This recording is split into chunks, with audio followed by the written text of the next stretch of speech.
बड़ी खबर आ रही है भागलपुर से और बड़ी खबर ये कि भीषण सड़क हादसा भागलपुर में देखने को मिला है, जिसमें 10 लोगों की मौत की खबर इस वक्त सामने आती हुई। और भागलपुर से ये बड़ी खबर, सड़क हादसे में 10 लोगों की मौत हुई है। ट्रक ने पिकअप वैन में पहले टक्कर मारी और इस पिकअप गाड़ी ने टोटो में जाकर जोरदार टक्कर मारी है, जिसमें 10 लोगों की दर्दनाक मौत हो गई। बताया जा रहा है टोटो सवार सभी लोग, और तस्वीरें इस वक्त देखिए सामने आ चुकी हैं और बताया ये जा रहा है कि किस तरीके से जबरदस्त यह हादसा रहा जब गाड़ी के परखच्चे उड़ गए। देखिए किस तरीके से गाड़ी पहचान तक नहीं आ रही है कि किस तरीके से यहां पर टोटो में सवार सभी लोगों की मौत हो चुकी है। भीषण सड़क हादसा, 10 लोगों ने अपनी जान गंवा दी। तेज रफ्तार का ये कहर देखने को मिला, जहां पर ट्रक ने पहले पिकअप में टक्कर मारी, पिकअप ने टोटो में टक्कर मारी और टोटो में जितने लोग उस वक्त सवार थे सभी लोगों की मौत की खबर आ रही है। हादसे में सिर्फ एक की जान बची है। और भागलपुर संवाददाता आशीष रंजन हमारे साथ इस वक्त जुड़ गए ज्यादा जानकारी के साथ। आशीष, क्या जानकारी मिल रही है इस वक्त, क्या स्थिति है घायलों की? जी, घायल जो है, एक व्यक्ति जो घायल है उसे इलाज के लिए जवाहरलाल नेहरू चिकित्सा अस्पताल रेफर करने की प्रक्रिया वहां पर चल रही है। फर्स्ट एड उसका किया जा रहा है। वहीं मैं बता दूं कि प्रथम जो सूचना थी इसमें कि 10 लोगों की मौत की बात कही जा रही थी, लेकिन अभी जो फिर से हमारी बात हुई है डीएसपी से, तो उन्होंने कहा है कि 10 लोग नहीं है, अभी पड़ताल की जा रही है कितने लोग मरे हैं। वहां पुलिस के जो अधिकारी हैं वो पहुंच रहे हैं। तो कहा जा सकता है कि जो 10 की सूचना थी उस पर अभी पुलिस जो है पुष्टि नहीं कर रही है और अब जो है बता रही है कि अब जो है वहां पर टीम पहुंच रही है और उसके बाद ही बताया जा सकेगा कि कितने लोगों की मौत हुई है। चलिए, बहुत बहुत शुक्रिया आशीष रंजन इस तमाम जानकारी के लिए। इस खबर पर नजर बनाए रखिए, आगे भी अपडेट अपने दर्शकों तक पहुंचाएंगे। वहीं केंद्रीय गृह मंत्री अमित शाह बुधवार से 3 दिवसीय दौरे पर सीमांचल पहुंच रहे हैं। इस दौरान सीमावर्ती सभी 7 जिलों के डीएम और एसपी के साथ अमित शाह मैराथन बैठक करेंगे। फोकस सीमांचल पर रहेगा। हालांकि उनके दौरे के पहले ही सियासत इस पर इस वक्त बेहद तेज हो उठी है।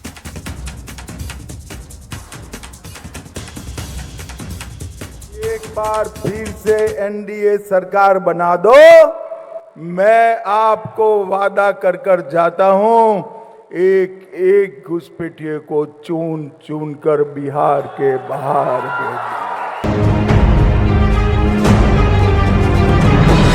बिहार विधानसभा चुनाव में एनडीए के सबसे बड़े मुद्दों में से एक था घुसपैठ।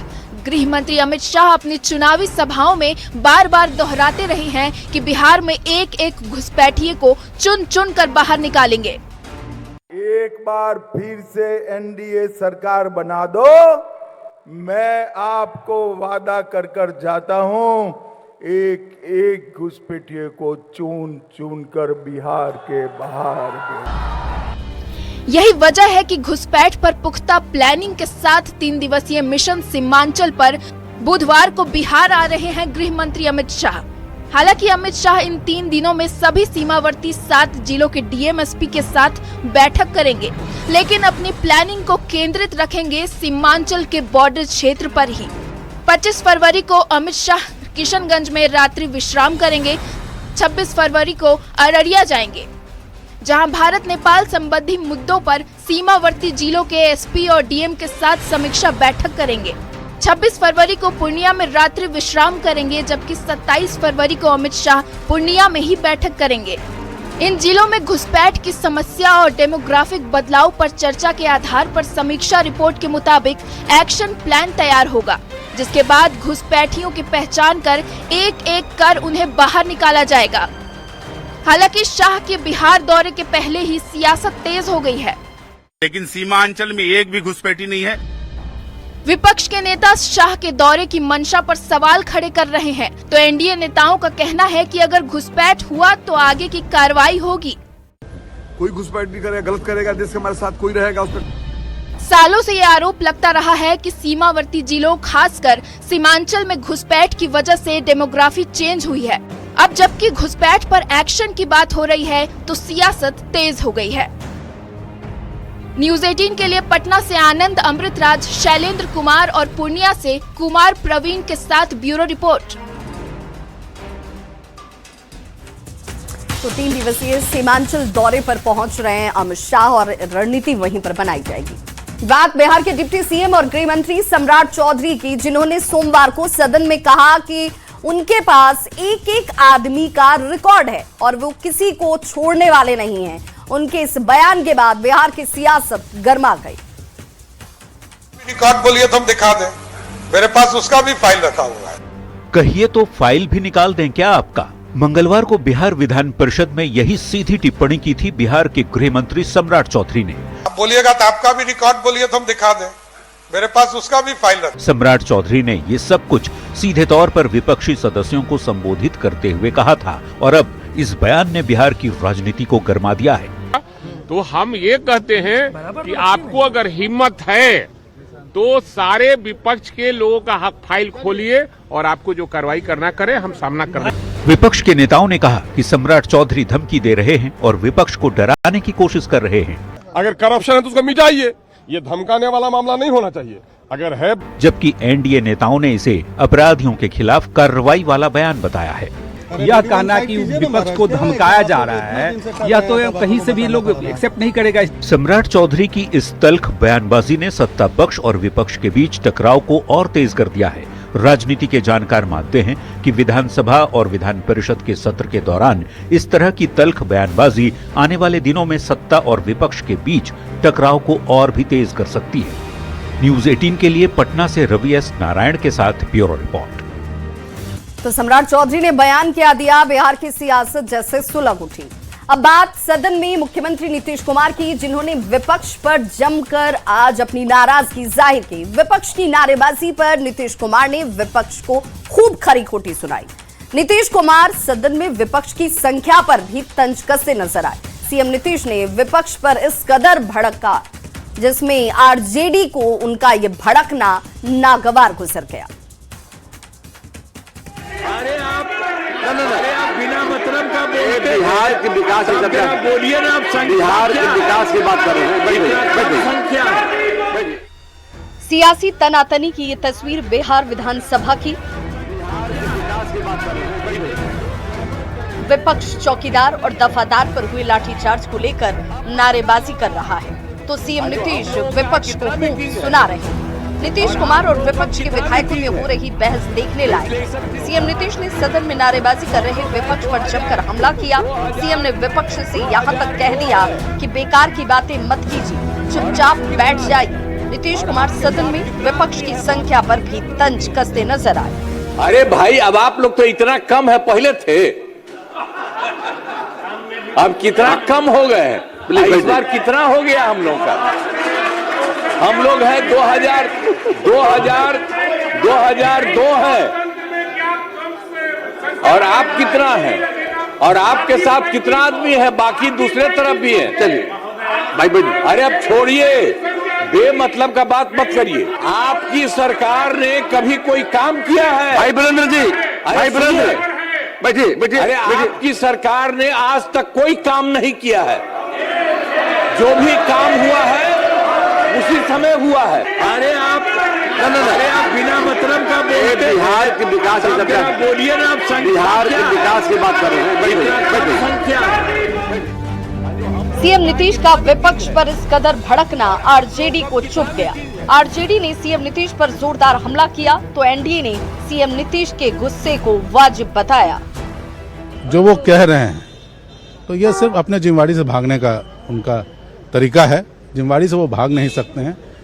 33% समय उनकी सरकार रही है बिहार में आज़ादी के बाद, और उसके बाद वो अपनी उपलब्धि गिनाने के बजाय सिर्फ और सिर्फ आरोप लगा रहे हैं, तो कहीं ना कहीं उनके कमियों को दिखाता है, उनके खामियों को दिखाता है। आज देख ही रहे हैं जो विपक्ष का जो काम करने का तौर तरीका है, जनता भी नकार दिया। 78 से लोग चले आए, 25 पर चले आए। अभी भी जो हरकत है आप देख ही रहे हैं, तो नेता ने कहा वो सच कहा है। सदन में जिस तरह हंगामा हो रहा था, विपक्ष के साथियों ने जिस तरह हंगामा कर रहे थे, उसी पे माननीय मुख्यमंत्री जी ने कहा कि आप लोग को हंगामा करने की आवश्यकता नहीं है। देखिए सरकार कितना अच्छा काम कर रही है। विपक्ष को जनता ने भली भांति जवाब दे दिया है, मैं लगातार कह रही हूँ। तो विपक्ष को इस तरीके से सदन की कार्यवाही में और हंगामा करने का कोई मतलब नहीं है। उसमें चौकीदार वफादार के सवाल पर जो विषय विपक्ष ने उठाया, तो माननीय मुख्यमंत्री जी ने जो चौकीदारों और वफादारों के विषय में जो निर्णय लिया है वो ऐतिहासिक निर्णय है, उनके हित में काम किया है। सदन में सीएम नीतीश विपक्ष पर करारा प्रहार करते नजर आए। सदन में विपक्ष भले ही अपनी मौजूदगी दर्ज कराने के लिए सरकार को घेरने की कोशिश कर रहा है, लेकिन सच्चाई यही है कि विपक्ष की संख्या कम होने से वो धार नजर नहीं आ रही। नीतीश ने विपक्ष की कम संख्या का मुद्दा उठाकर उनके कमजोर नस को ही दबा दिया है। न्यूज़ 18 के लिए पटना से आनंद अमृतराज की रिपोर्ट। और अब बात संवेदना केस की, जिसमें सीबीआई ने जांच इस वक्त बेहद तेज कर दी है। सीबीआई ने आज पटना पुलिस के बड़े अधिकारियों को तलब किया। सीबीआई दफ्तर में अलग अलग कमरे में इन सभी से एक एक कर सवाल जवाब किए गए। अब सवाल ये उठता है कि संवेदना की मौत का सच सामने कब आएगा। नीट छात्रा संवेदना की मौत की सीबीआई जांच तेज हो गई है। सीबीआई की टीम ने जांच के लिए बनी एसआईटी के 3 अहम पुलिस पदाधिकारी को तलब कर लिया। सीबीआई ने कदमकुआं एसएचओ से सवाल जवाब किए। सचिवालय एसटीपीओ 1 डॉक्टर अनु कुमारी और रामकृष्ण नगर थाना के एसएचओ से भी पूछताछ हुई। ये सभी पुलिस पदाधिकारी एसआईटी में थे और पूरे मामले की जांच कर रहे थे। सीबीआई दफ्तर में संवेदना केस को लेकर इन लोगों से अलग अलग कमरे में पूछताछ की गई। नीट छात्रा मामले में सीबीआई ने अपनी जांच तेज कर दी है। लगातार सीबीआई के द्वारा एसआईटी में जांच में जो अधिकारी शामिल थे उन तमाम अधिकारियों को बुलाया जा रहा है, उनसे पूछताछ की जा रही है। पटना में रहकर नीट की तैयारी करने वाली जहानाबाद की छात्रा संवेदना के मौत के केस को सीबीआई ने 12 फरवरी को अपने हाथ में लिया और एफआईआर दर्ज कर जांच की शुरुआत कर दी। सीबीआई की टीम ने एसआईटी के अधिकारियों से पूछताछ की। थाने के एसआई से पूछताछ हुई। छात्रा के हॉस्टल में जाकर छानबीन हुई। छात्रा के परिवार वालों से भी पूछताछ की जा चुकी है। सीबीआई को इस केस को लेकर 12 दिन बीत चुके हैं। ऐसे में हर किसी के मन में यही सवाल उठ रहा है कि सीबीआई की जांच किस मोड़ पर पहुंची है। संवेदना की मौत का सच कब तक सबके सामने आ पाता है। न्यूज़ 18 के लिए पटना से धर्मेंद्र कुमार की रिपोर्ट। मधेपुरा से दिल को झकझोर देने वाली एक तस्वीर सामने आई, जहां प्लेटफॉर्म पर अपनी मां के शव के साथ बैठी 2 मासूम बेटियों को देखकर हर कोई हैरान रह गया। बच्चियां कभी अपनी मां को उठाने की कोशिश करती तो कभी रोने लगती। इस बीच बड़ी बेटी ने हैरान करने वाला खुलासा करते हुए कहा कि उसकी मां की हत्या उसके पिता ने कर दी और शव को प्लेटफॉर्म पर लाकर छोड़ दिया गया। मधेपुरा की ये तस्वीर आपके दिल को झकझोर देगी।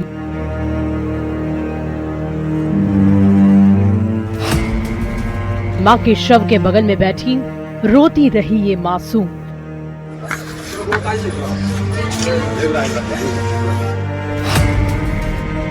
बच्ची के आंसू देख आपका दिल दहल जाएगा।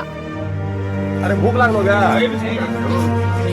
भूख लागल ना।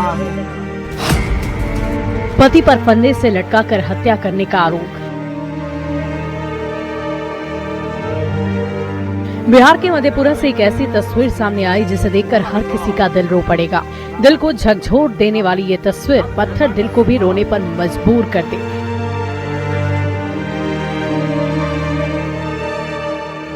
ये तस्वीर है मधेपुरा रेलवे स्टेशन की, जहां एक महिला का शव पड़ा है जिसके पास उनकी 2 बेटियां बैठी हुई है।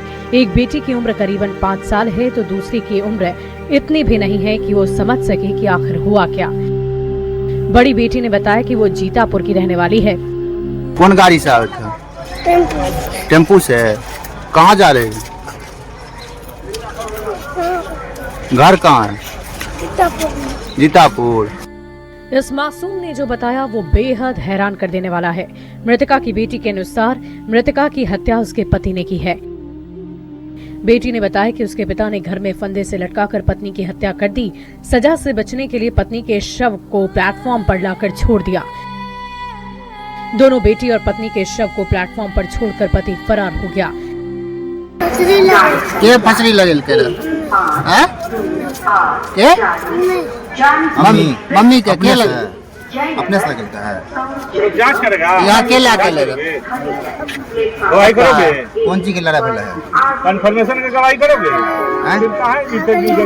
भागे के जाओ निकलो, जाओ आप लोग, जाओ जाओ। हालांकि पुलिस हत्या की बात की पुष्टि नहीं कर रही। पुलिस का कहना है कि पोस्टमार्टम के बाद ही मौत के कारण का खुलासा हो पाएगा। इस संबंध में अभी बच्चे हैं, बच्चे को कुछ कहा नहीं जा सकता। इस संबंध में वरीय पदाधिकारी को सूचना दी गई है। वरीय पदाधिकारी के आदेशानुसार जो कार्रवाई होगी विधिवत। गर्दन पर चेन है उनका, गर्दन पर चेन है, लेकिन अभी क्लियर जांच क्लियर नहीं हो पाया, तो मेडिकल जब होगा तो भी पता चलेगा जो क्या होगा। जानकारी के अनुसार मृतका का नाम काजल है, जो जीतापुर की रहने वाली है। घटना की सूचना पर मौके पर पहुंची मृतका के रिश्तेदार शकीला खातून ने बताया कि काजल और उसके पति मोहम्मद मुर्शीद का लंबे वक्त से झगड़ा चल रहा था। वो कुछ दिन उनके घर में भी रही थी। आप किया गले लड़ा झगड़ बोले कि भले होता से आता दखल कल के मधेपुरा स्टेशन पर मरा हुआ है, तब एलिए सब्जी छोड़ के, तब चिन्ह लिए तो कल हमरे गाँव के छे। पहले तोरा कन तो बोल हमरा कन रहा, हमरा कोना रहले रे। कितना दिन पहले? 5-6 दिन रहले रे, तो चल गले रे। झगड़ा उगड़ा है रे की? झगड़े करके नहीं लेते है आदि पुरानी से। पुलिस ने फिलहाल शव को पोस्टमार्टम के लिए भेजा। पुलिस का कहना है कि रिपोर्ट आने के बाद मौत का खुलासा होगा, जिसके बाद अलग अलग एंगल से जांच शुरू होगी। मधेपुरा से न्यूज़ 18 के लिए श्रीकांत राय की रिपोर्ट। बिहार में बंदूकबाज बेखौफ हो गए हैं। किसी को कानून का खौफ नहीं है। कहीं डीजे की धुन पर हथियार के साथ युवा थिरकते नजर आ रहे हैं, तो कहीं खुशी के महफिल में दूल्हा खौफ की गोली ही दाग रहा है। कानून को हवाई साबित कर रहा है। भागलपुर और नवादा से आई ये तस्वीर आपको जरूर देखनी चाहिए। नवगछिया में डीजे की धुन पर थिरकता दिखा कानून। नवादा में मंच पर हवाई बनता दिखा खाकी का खौफ। सबसे बड़ा सवाल, आखिर बंदूकबाजों की गिरफ्तारी कब? भागलपुर और नवादा की ये तस्वीरें बिहार के कानून व्यवस्था को चुनौती दे रही हैं। खुशियों की महफिल में खौफ पैदा कर रही है, खाकी के खौफ को खोखला साबित कर रही है, और ये बता रही है कि बिहार में यदि किसी की चलती है तो वो है बंदूकबाज। वो जब चाहे जहां चाहे मौत और खौफ को दावत दे सकता है, खाकी की खौफ को कंपा सकता है, खुशी के माहौल में खौफ फैला सकता है। बंदूक की नोक पर थिरकते कानून व्यवस्था की पहली तस्वीर भागलपुर की है, जहां स्याह रात के सन्नाटे में डीजे की धुन पर रंग बिरंगी लाइटों के बीच बंदूक की नोक पर खाकी के खौफ को नीलाम किया जा रहा है, जो पुलिस की सख्ती और गश्ती के दावों को खोखला साबित कर रहा है, बेहतर कानून व्यवस्था के दावे को आईना दिखा रहा है। देखिए कैसे बंदूकबाजों की फौज डीजे की धुन पर थिरक रही है, हवा में हथियार लहरा रहे हैं लोग, और बंदूक की नोक पर कानून को नचाया जा रहा है, जिसका वीडियो तेजी से सोशल मीडिया पर वायरल हो रहा है। नवगछिया पुलिस को मुंह चिढ़ा रही ये तस्वीर, और डीजे की धुन पर भोजपुरी रंगदारी गानों के बीच दो युवक हाथों में हथियार लेकर बेखौफ अंदाज में झूम रहे हैं। एक युवक राइफल जैसा हथियार लहराता दिखता है, जबकि दूसरा युवक देसी कट्टा लेकर डांस कर रहा है। हैरानी की बात है कि आसपास मौजूद भीड़ तमाशबीन बनी हुई है, किसी ने रोकने की कोशिश नहीं की। बताया जा रहा है कि ये वीडियो नवगछिया के आदर्श थाना क्षेत्र के सोच गांव का है, जिसे आर्यन यादव नाम के युवक ने अपने सोशल मीडिया अकाउंट पर अपलोड किया था। वीडियो सामने आने के बाद पुलिस एफआईआर दर्ज कर आगे की कार्रवाई में जुटी है। ऐसे में देखने वाली बात होगी कि पुलिस कब तक गिरफ्तार कर पाती है आरोपियों को, लेकिन वीडियो ने पुलिस की कार्यशैली पर सवाल जरूर खड़े कर दिए हैं। सवाल ये है, क्या नवगछिया में बंदूकबाजों की चलती है? क्या यहां हथियार लहराकर बेखौफ नाचना आम बात हो गई है? अगर ऐसा नहीं है तो आदर्श नगर थाने की पुलिस आखिर कहां है? और सवाल यह भी कि बंदूक लहराने वाले आखिर कब गिरफ्तार होंगे? ये वो तमाम सवाल हैं जिसके जवाब नवगछिया पुलिस को देने होंगे, क्योंकि सवाल जनता की सुरक्षा से जुड़ा है। सवाल बेहतर कानून व्यवस्था के दावों का है, जिस पर बेखौफ बंदूकबाज पलीता लगा रहे हैं। बंदूकबाजों का खौफ और शौक नवादा में भी दिखा, जहां शादी के मंच पर खुशियों के माहौल में गोलियों की आवाज गूंज उठी। खुद दूल्हे ने हवा में बंदूक से ताबड़तोड़ गोलियां दाग दी और इसके साथ ही कानून को हवाई साबित भी कर दिया। जानकारी के मुताबिक बकरी बरामा थाना के लीलो गांव में 20 फरवरी को आयोजित शादी समारोह में खुद स्टेज पर चढ़कर बंदूक से फायरिंग की गई। वीडियो में साफ देखा जा सकता है कि दूल्हा 2 राउंड फायरिंग कर रहा है, जबकि आसपास सैकड़ों लोग मौजूद हैं। अगर थोड़ी सी भी चूक हो जाती तो खुशी का माहौल मंजर में बदल जाता। जानकारी के मुताबिक युवक की पहचान लीलो गांव निवासी अमोद सिंह के बेटे सनी कुमार के रूप में हुई है। वीडियो सामने आने के बाद पुलिस ने प्राथमिकी दर्ज कर उसकी तलाश शुरू कर दी है, लेकिन सवाल है कि पुलिस के सख्त निर्देशों के बावजूद हवाई फायरिंग क्यों की गई? क्या किसी व्यक्ति का शौक कानून से ऊपर हो सकता है? अगर नहीं तो दूल्हे को लाइसेंसी बंदूक से फायरिंग करने का अधिकार किसने दिया? क्या इस मामले में बंदूक का लाइसेंस रद्द किया जाएगा? और क्या पुलिस कार्रवाई कर सख्त संदेश देगी? ऐसे में इंतजार है भागलपुर और नवादा पुलिस की जांच रिपोर्ट और कार्रवाई का, जो आम जनता में सुरक्षा का भाव और बेखौफ बंदूकबाजों के ज़हन में खौफ पैदा करेगा। भागलपुर से आशीष रंजन और नवादा से अनिल विशाल के साथ ब्यूरो रिपोर्ट, न्यूज़ 18। बाढ़ में अनंत सिंह और पूर्व सांसद सूरजभान सिंह के समर्थकों की लड़ाई मामले में केस दर्ज किया गया है। थाने में पूर्व सांसद सूरजभान सिंह के साथ उनके भाई कन्हैया और बहनोई माधव कुमार उर्फ खन्ना सहित 8 लोगों पर मामला दर्ज हुआ।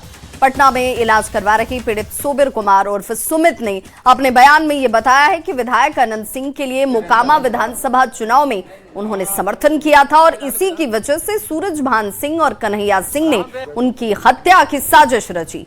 पीड़ित के मुताबिक माधव कुमार उर्फ खन्ना ने उनके गले में गमछा डालकर हत्या की कोशिश की और इस दौरान कई लोगों के साथ मारपीट करते रहे।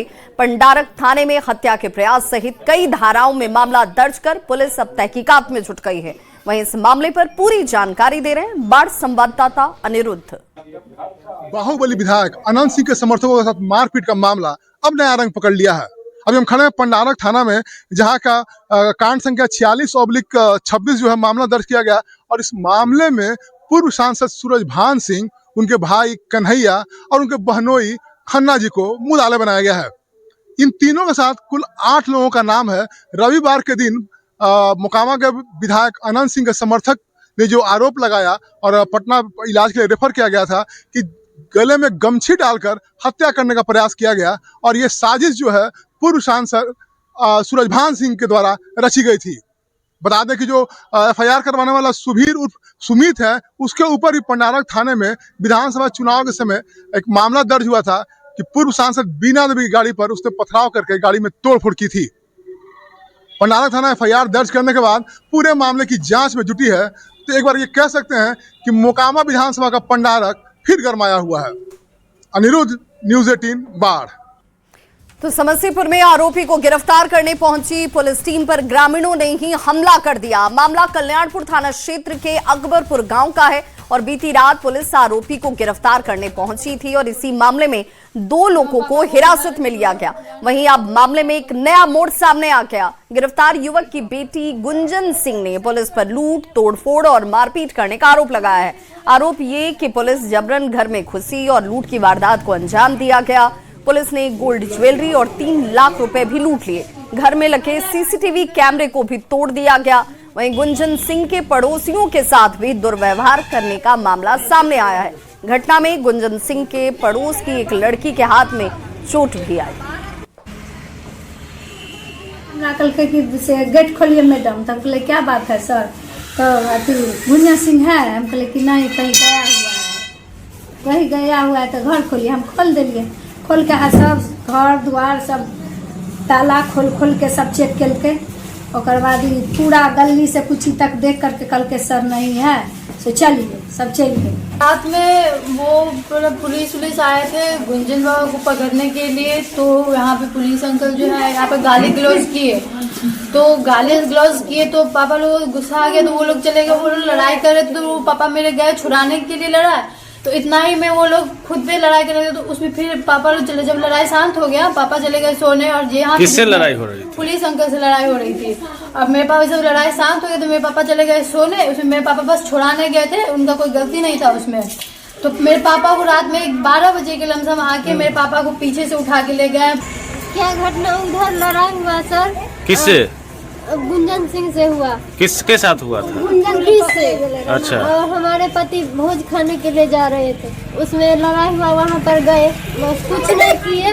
लेकिन वहाँ पर थे और सब फंसा दिए, सब भाग गया गाँव छोड़ के। हमारे पति नहीं गए, वो सोए हुए थे, आए वहाँ से वो उठा के ले गए। कितने बजे करीब? 11:30 बजे की अच्छा, रात में। और बाद में पुलिस कब आई? 11:30 बजे आए। अच्छा, ये घटना है आपका 10 बजे। पहली बार पुलिस कब आई थी? पहली बार आई थी 10 बजे। अच्छा, उसके बाद सारा फोर्स लेके आए 11:30 बजे। और जब वो सोए हुए थे, हम बोल रहे हैं जब वो काम कोल्ड स्टोर में वो काम कर रहे हैं, तभी वो नहीं माने और उठा कर ले गए। डंडे डंडे उनको मारे हम। समस्तीपुर के कल्याणपुर थाना क्षेत्र के अकबरपुर गांव में बीती रात पुलिस टीम पर हमला हुआ। कल्याणपुर थाना एवं अन्य थाने की पुलिस एक वारंटी गुंजन सिंह को पकड़ने गई थी और उनके घर को सर्च कर निकली थी। इसी दौरान ग्रामीणों के द्वारा पुलिस टीम पर हमला कर दिया गया।